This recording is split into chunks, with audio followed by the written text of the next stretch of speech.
Meron pong isang babae ang nag-rant sa isang online community tungkol sa kanyang problema. Meron siyang asawa na pogi pero walang trabaho. Nagsettle daw siya sa ganitong lalaki kasi mababa naman daw yung self-esteem niya at hindi siya kagandahan. So, okay na. Nung una, kahit walang trabaho, pogi naman. At siya naman, kahit hindi siya kagandahan daw, pero naman siyang trabaho. So, match lang. Pero hanggang ngayon, pinoproblema niya yan. Yung asawa daw niya ang nakita niyang tao na hindi nagkukusa na kumita ng sariling pera. Tinuruan daw niya yan na magtrabaho kahit papaano. Halimbawa, mag-check lang at mag-send lang ng emails. Pero kahit yun na hindi magawa, ang masama pa raw, kahit sa mga pagdidesisyon sa bahay, siya pa rin. Kung ano ang lulutuin, kung papaano ito iluluto, kung ano ang gagawin dito, pag hindi naubos, tatakpan ba?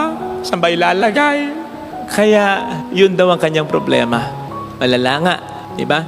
Kaya ang lesson, huwag mag-asawa ng anong pogi? Mali.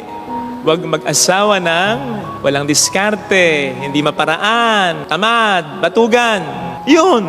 Kasi lahat naman ng tao, binigyan ng Panginoon ng katalinuhan, ng kakayanan na maging madiskarte o maparaan. Ito ang dahilan kung bakit may mga kakilala tayo. Hindi nakapagtapos ng pag-aaral.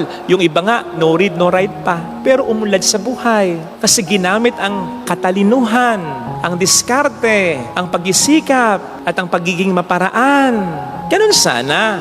Kapag ang isang tao, hindi pinahiiral ang kanyang pagiging madiskarte, maparaan sa buhay, tamad yan. O walang pangarap sa buhay. At malaking kasalanan yan. Sabi nga ni San Pablo, sino mang hindi nagtatrabaho, hindi dapat kumain. Kaya nga sa Ebanghelyong napakinggan natin, pinuri ng Panginoon yung pagiging maparaan at madiskarte nung katiwala. Masipag siya, madiskarte siya, maparaan siya. Kaya nga, ginawa siyang katiwala. At tingnan po ninyo, kahit nung nagipit siya, hindi siya nag-play victim na para bang wala nang mangyayari sa kanya. Hindi, gumawa siya ng paraan upang maisalba ang buhay niya. Hindi siya nawala ng pag-asa.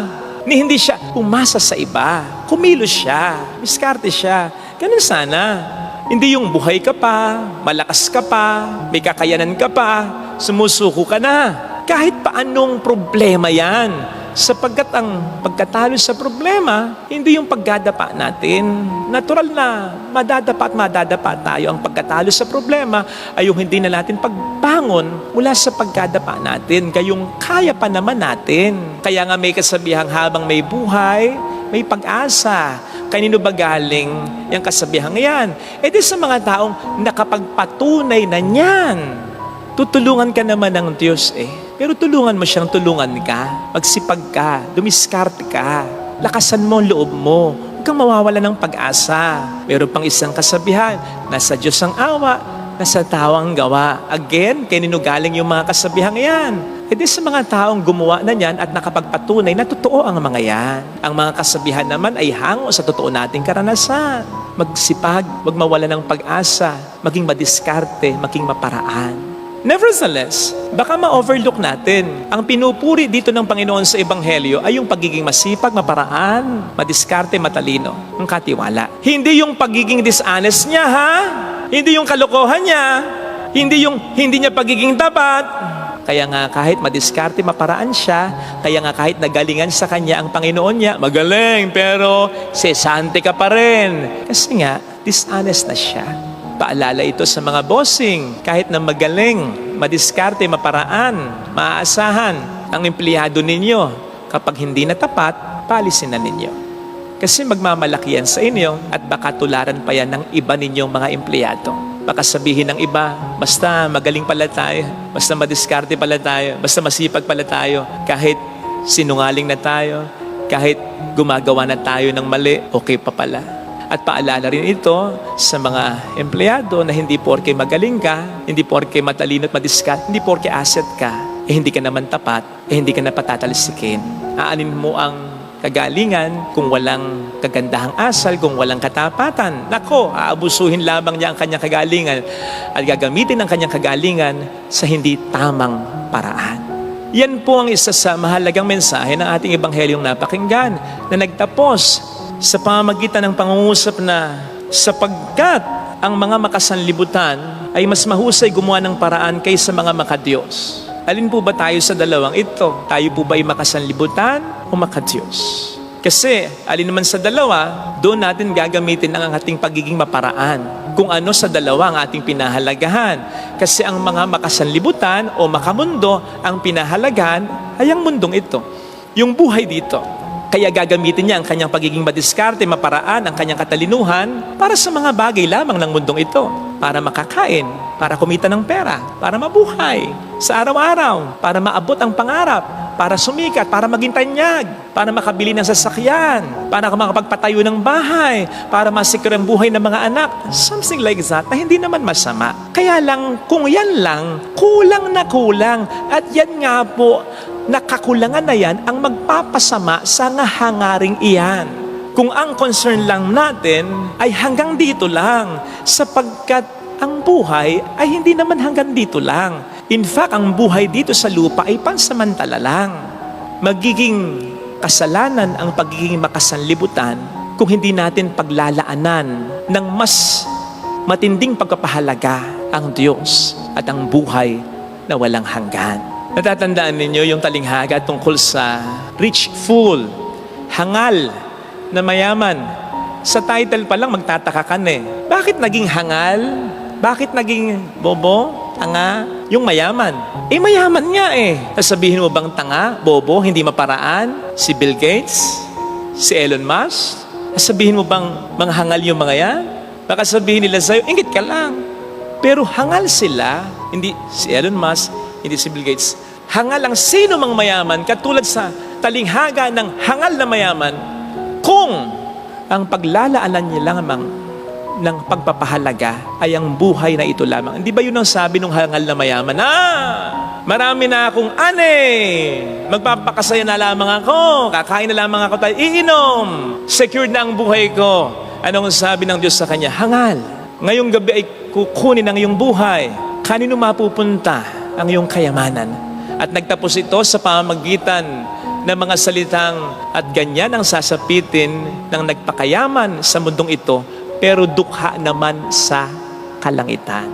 At ganyan ang sasapitin ng mga taong ginamit ang pagiging matalino, madiskarte, maparaan para sa mga bagay lamang ng mundong ito at hindi para sa mga bagay na importante sa Diyos at sa buhay na walang hanggan. Kaya't ang mensahe sa atin ay, kung nagiging maparaan, madiskarte, matalino tayo para sa mga bagay ng mundong ito, ganun din sana.